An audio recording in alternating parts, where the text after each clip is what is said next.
En nos murs, une sommité du baroque français. Hervé Niquet, bonjour et bienvenue au Culturel 2.0. Bonjour, bon matin.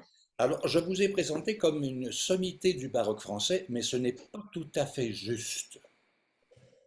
Non, moi j'ai commencé comme pianiste quand j'avais 20 ans, comme pianiste à l'Opéra de Paris. Donc mon premier opéra, c'était Turandot avec Seiji Ozawa. J'ai fait la création de Saint-François d'Assise de Messiaen.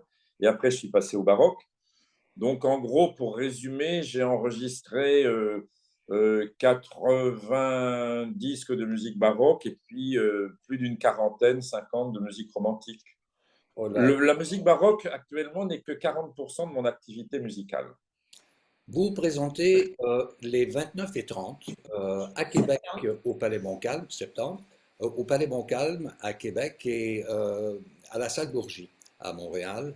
Ce concert dont le titre est Entre triomphe et piété. Qu'en est-il exactement? Eh bien, écoutez, Charpentier, Marc-Antoine Charpentier, pas Gustave, euh, celui du XVIIe siècle, avait la charge de faire toute la musique pour Marie de Lorraine, duchesse de Guise, cousine de Louis XIV, et c'était probablement le musicien le mieux payé du royaume, plus que Lully. Ah bon? Cette femme était immensément riche, beaucoup plus riche que Louis XIV. Et donc, elle était très dévote, très pieuse, et elle avait à son service Charpentier qui lui a composé un nombre d'opus incroyables. Et à côté de la rue des Archives, où elle avait son hôtel, les jésuites avaient une grande église et ils lui ont souvent demandé de la musique. Et c'est ainsi que j'ai mêlé, par exemple, le Beatus Vir, qui est le grand motet d'ouverture que vous allez entendre, avec le Miserere pour les jésuites, ainsi qu'un tédéum qui est un tédéum de fêtes ou d'événements comme une victoire, comme une naissance, comme un mariage royal ou princier, que les jésuites faisaient donner dans leur église de la rue Saint-Antoine. Donc voilà, entre la duchesse de Guise qui est très pieuse et les jésuites qui sont très commerçants et qui aiment la para, voilà. Voilà pourquoi l'intitulé de ce concert.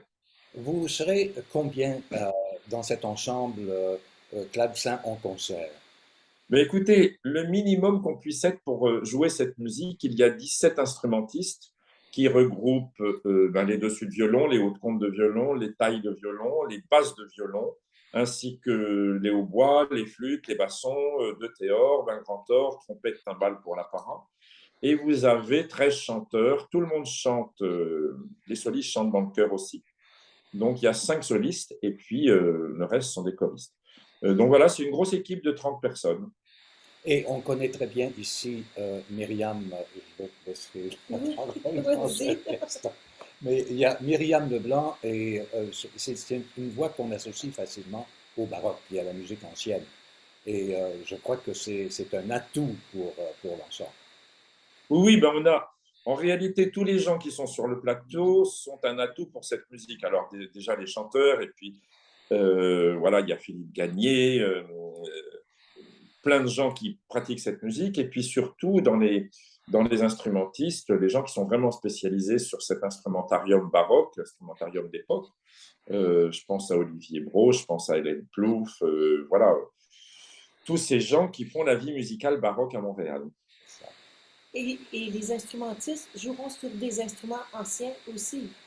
Oui, bien sûr, ils sont spécialistes et on a tous des instruments anciens, des originaux ou des copies, évidemment, pour les instrumentistes avant. Ce sont toujours des copies parce que ce sont des instruments qui vieillissent très mal et à cause de l'humidité, généralement, se fissurent, se fendent, donc sont injouables et sont des très, très belles copies, hein, de même que les théorbes et les luttes qui sont des instruments qui fatiguent assez vite. Qui sont effectivement très sensibles au changement de température. Et ici au Québec, on est des adeptes des changements de température. On Ah oui, pense, et c'est un problème que Sylvie connaît Oui, aussi, aussi. comme violoniste.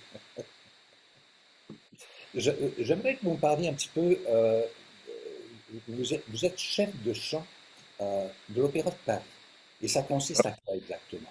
alors, j'ai été chef de chant. J'ai commencé ma carrière comme pianiste à l'Opéra de Paris. Alors, un chef de chant, c'est un pianiste qui s'occupe de faire répéter les chanteurs ou de faire répéter les danseurs. C'est-à-dire, c'est nous qui assurons et assumons toutes les répétitions. On est là avec le chef d'orchestre pour aussi donner des tops sur le plateau, puisque les régisseurs ne connaissent pas la musique, donc on est aussi topeurs. Donc moi, j'ai été 7 ans à l'Opéra de Paris comme pianiste. Mon premier spectacle, ça a été Turandot avec Seiji Ozawa, Montserrat Caballé, José Carreras. J'ai fait la création de Saint-François d'Assise de Messiaen, dont j'étais 7 ans dans cette maison. Puis après, j'ai volé de mes propres ailes. Donc, chef de chant, c'est l'ouvrier à tout faire qui est au piano dans une maison d'opéra. Ouais. Et vous avez fondé aussi euh, le concert spirituel. Oui, alors ça, c'est un ensemble baroque que j'ai fondé il y a maintenant un peu plus de 35 ans et qui a, ben, je vous le disais tout à l'heure, j'ai enregistré avec lui plus de 90 disques Aïe. de musique française baroque, de musique fin 18e aussi, de la musique étrangère, Purcell, Handel. Et c'est un ensemble qui peut monter jusqu'à une centaine de personnes. Fireworks et Water Music, nous étions 101, avec 9 corps, 9 trompettes, 24 hautbois, 18 bassons, 50 corps, 3 postes de percussion. On a fait les Strigio avec 60 chanteurs et 20 instrumentistes. Vous voyez, c'est un ensemble qui peut avoir des proportions énormes. Et on se déplace pour des tournées ou à 100, 101, ou alors en plus petit, c'est-à-dire le minimum chez nous, c'est vraiment 20 à 25 personnes. Mhm. Mais si on revient au programme qui sera présenté à Montréal et à Québec, vous pouvez nous parler des solistes? Mais écoutez, les solistes, ce n'est, dans un grand motet français, ce n'est qu'une toute petite partie de l'édifice. Ils sont là pour commenter généralement les chœurs ou l'action donnée par l'orchestre, le prélude de l'orchestre. Euh, les 5 solistes que j'ai sont des gens qui sont habitués à chanter ce qu'on appelle en chapelle, c'est-à-dire ils font leur solo à 2, à 3, parfois à 4 ou à 5, et ils s'insèrent immédiatement dans le chœur.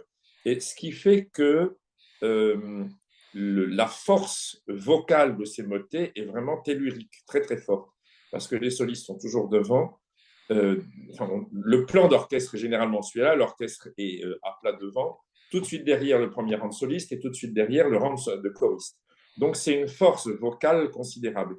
L'intérêt des solistes que j'ai là, c'est qu'ils savent chanter en chapelle et faire un focus avec un chœur, parce que la musique est vraiment virtuose.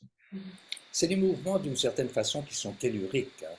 C'est-à-dire que vous superposez une ou 5 voix et vous les incorporez à l'ensemble et on a le sentiment qu'à un moment donné, les choses bougent. Euh, Oui, oui, mais c'est le génie de Charpentier. Il a fait ses études en Italie, donc il sait très bien comment fabrique le style grand, large, grandiose de l'Italie, de l'écriture italienne. Et il va utiliser avec son sang français et aussi la charge qu'il a d'écrire de la musique française avec les canons français. Il va savoir donner une autre dimension. Et donc, par exemple, un moment, il y a vraiment de la musique à 8 voix, quoi. C'est un moment où il lâche les chiens, il va chercher l'Italie pour être immense. Mais je reviens à ma question. Est-ce que vous pouvez nous nommer les solistes qui vont faire partie du concert, les chanteurs? Mais écoutez, moi je suis encore en plein jet lag parce que je suis arrivé il y a peu de temps. Vous devez les avoir, énoncez-les, mais j'avoue que Absolument. Alors, on parle de, bon, on a parlé de Catherine Saint-Arnaud, il y a voilà. Myriam Leblanc aussi, Oui. Philippe Gagné qui est contre-ténor Non, non, il est haut de contre. et haute contre. Alors, Pouvez-vous nous Voilà. expliquer la différence? Alors un contre-ténor, c'est une voix qui n'existait pas en France, qu'on n'utilisait pas du tout en France, 17e, 18e. On n'avait pas de falsettiste, ou alors c'était des castrats, c'est-à-dire des enfants qui avaient été castrés avant la mue. Euh, mais en France, on n'avait pas de contre-ténor, ce sont des hautes comptes, c'est-à-dire les 3 registres d'hommes, c'est basse ou concordant, taille, c'est-à-dire le ténor, et les hautes contre, qui est le sommet de la pyramide des 3 voix d'hommes. C'est un ténor très, très aigu et très agile. Mais à aucun moment, il va falsettiser et passer de l'autre côté. Et le contre-ténor, c'est l'Angleterre, principalement. Voilà. Comme Philippe Jarouski, qui est contre-ténor. Exactement. Et on complète avec Jean, Excusez-moi, Aldéo Jean et Dominique Côté qui est bien connu. voilà. Voilà. Donc, c'est une belle brochette de solistes qui connaît son affaire. dites-moi, vous arrivez d'un pays, d'une contrée, vous arrivez d'Europe où je dirais que la culture musicale est très poussée. Vous arrivez au Québec et vous constatez quoi exactement?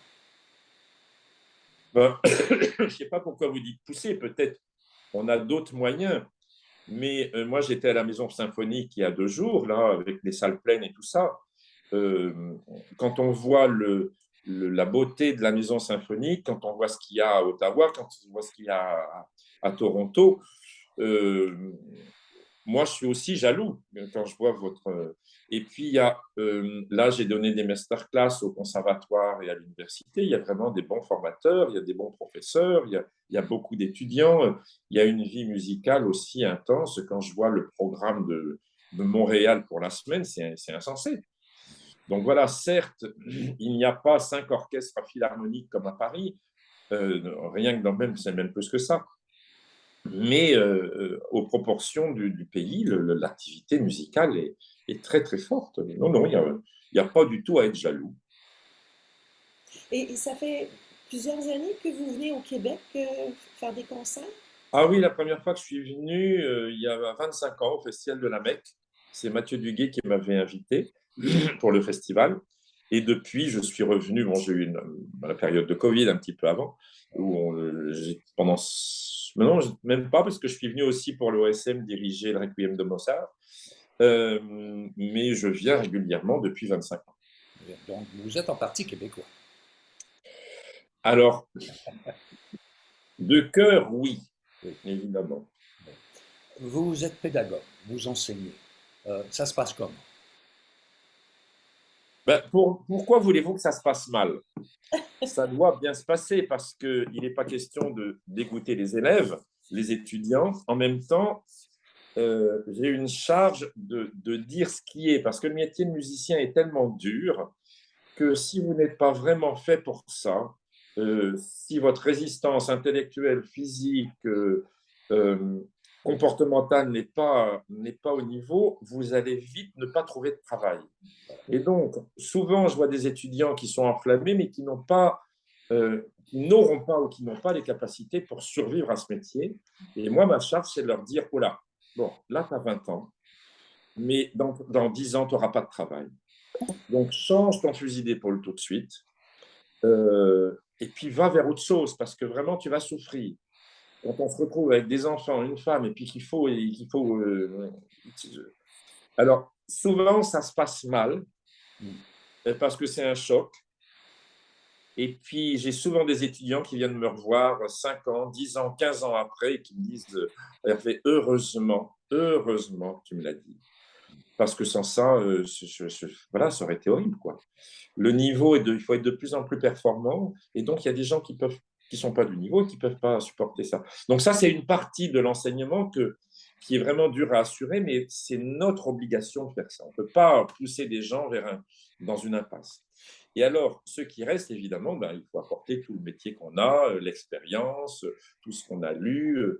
Et la pédagogie, c'est aussi de préparer au, au canon, enfin, à la vie réelle de musicien. Et là, ce que j'ai trouvé ici, alors en France, ça se passerait très bien et tout le monde est extrêmement collé à la vie professionnelle. Et c'est sûr que là, ben, vous avez vu, on parle beaucoup du bien-être de l'étudiant, etc., etc. Il y a énormément d'histoires en ce moment. Alors, pourquoi pas, en effet, il y a des limites. Mais notre responsabilité d'enseignant, c'est aussi de préparer et de leur dire à quoi ils vont être préparés et à quoi ils vont être confrontés.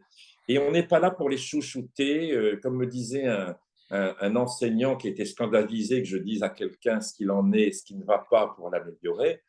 Vous n'êtes pas là pour la détruire, vous êtes là pour accompagner. Et je ne détruis pas, je le prépare à une vie réelle. Enfin bon, bref, tout ça en ce moment, c'est un grand sujet. Mais c'est vrai que la pédagogie, pour moi, c'est donner un bagage pour la vie réelle. Mhm. Éclairant tout ça, Hervé, vraiment. Et on est très heureux que vous ayez pris ce temps pour nous parler, Mhm. pour nous donner des informations qu'on n'a pas toujours de façon aussi claire et précise. Alors, je rappelle qu'il y a les 29 et 30, respectivement à Québec au Palais Montcalm et à la salle Gourgy à Montréal ce concert entre triomphe et piété. Nous vous le souhaitons heureux, nous vous souhaitons le plaisir de faire de la musique avec l'ensemble du clavecin en concert. Et bon séjour au Eh bien, Québec. mille merci. Oui, mille merci. À bientôt. Merci À beaucoup, Hervé. bientôt.